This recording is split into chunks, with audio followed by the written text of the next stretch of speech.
2届奥运举重金牌天后许淑净传出用禁药，不过她在2012、2016拿下的2面奥运金牌暂不受影响，仅拘缴回2017年在美国安纳罕举行的世界举重锦标赛抓举银牌。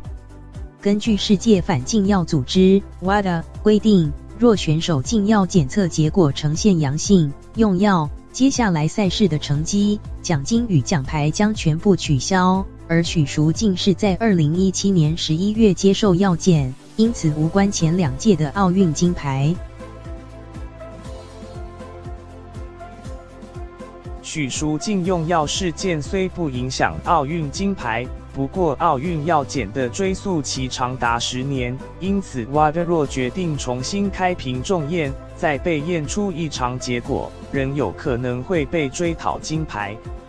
许淑净在2017年12月的世界举重锦标赛参加女子53公斤量级，当时她在抓举以93公斤摘银，不过因肘伤放弃接下来的挺举，因此没有抓举与总和成绩，仅得获1银。而许淑净在得知禁药结果异常后，除配合调查，也已主动缴回世锦赛银牌。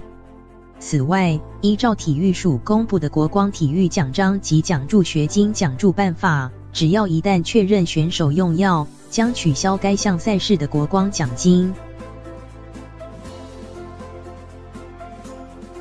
举重世锦赛属1年1次，且抓举、挺举与总和共计3面奖牌。不过体育署仅承认奥运竞赛的总和成绩与奖牌，而许淑净在2017年世锦赛放弃挺举，并无总和成绩，因此没有续奖与追讨国光奖金的问题。